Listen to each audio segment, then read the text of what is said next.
కానుక టీవీ. శనివారం కుకట్పల్లి ఎమ్మెల్యే మాధవవరం కృష్ణారావు గారు రంగధామము చెరువు వద్ద వినాయక నిమజ్జనానికి సంబంధించి ఏర్పాట్లను పరిశీలించారు.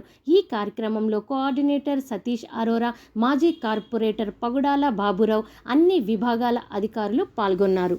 సాగర్ ఏదైతే సెక్రటరేట్ ముందున్నటువంటి వినాయక్ సాగర్లో ఏ రకంగా చేస్తారో తెలంగాణ రాష్ట్రంలో ఉన్నటువంటి హైదరాబాద్ నగరంలో కుకట్పల్లిలో కూడా సుమారుగా ఈ 14 డేస్ లోపల ఇప్పటికే 14 నుంచి 15,000 విగ్రహాలు ఈ రోజు వరకు పొద్దున 9 గంటల వరకు నిమజ్జనాలు జరిగాయి.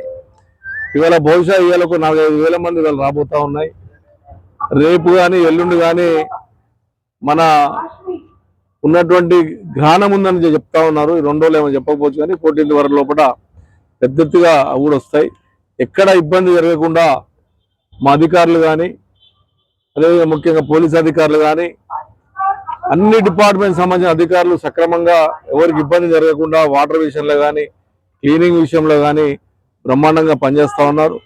ఎందుకంటే నైట్ అండ్ డే 24 అవర్స్ పనిచేస్తే కార్యక్రమాన్ని ముందు తీసుకొచ్చే అవసరం ఉంది. కాబట్టి విఘ్నేశ్వరుడు నిమజ్జనం తర్వాత ఎంబడే 1-2 అవర్స్లో వాళ్ళను విగ్రహాలను కూడా నిమజ్జనాన్ని ఉన్నటువంటి స్టీల్స్ అన్ని తొలగించి కొత్త విగ్రహాలకు అవకాశం ఇచ్చే విధంగా చేయాల్సిన అవసరం ఉంది. కాబట్టి ఆ భాగంగానే ఈ రంగనాయక చెరువులో పెద్ద ఎత్తుగా జరగబోతా ఉన్నాయి.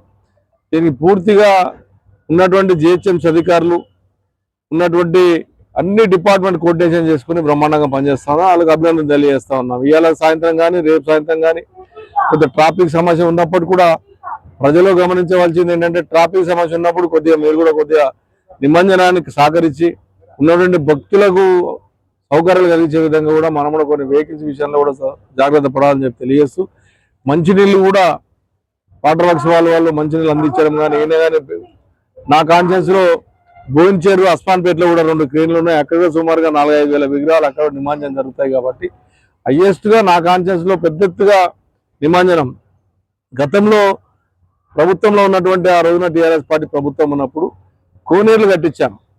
ఎందుకంటే కోనేర్లు కట్టిస్తూ ఉంటే మురికి నీళ్ళు వేస్తూ ఉన్నారు, ఇబ్బంది అవుతుందని చెప్పి మొట్టమొదటిసారి తెలంగాణ రాష్ట్రంలో మొట్టమొదటి కోనేరు మన ఐడియల్ రంగనాయక చెరువులో కోనేరు కట్టించాం. అస్పాంపేట బోయిన్చేర్లు కట్టించాం, ముళ్ళగద్ద చెరువులు కట్టించాం. ఇట్లా కోనేర్లు కట్టడం వల్ల బతుకమ్మ లేని కానీ విఘ్నేశ్వరులు లేనికి ఒక అవకాశం ఉంటుంది, చిన్న చిన్న వినాయకులు లేనికి అవకాశం ఉంటుందని దేశంలో ఎక్కడ లేని విధంగా ఈ కుకట్పల్లి కాన్సెన్స్ 6 కోనేర్లు మొట్టమొదటిసారి చేసి భక్తులకు మురికి లేకుండా ప్రయత్నం చేస్తా ఉన్నాం. ఇది కూడా తొందరలోనే ఇంకా శుద్ధి చేపించి దీంట్లో భక్తులకు అసౌకర్యం కాకుండా ఉన్నటువంటి విగ్రహాన్ని పూజించే విధంగా మంచి చేయాలన్నటువంటి ఆలోచన ఉంది. 19 కోట్లు శాంక్షన్ అయ్యే టెండర్ అయింది. అది కూడా తొందరగా కంప్లీట్ చేస్తాం. భక్తులు ఏ కష్టాలు రాకుండా మా ఆఫీసర్లు చూస్తారని చెప్పి తెలియజేస్తా ఉన్నాం.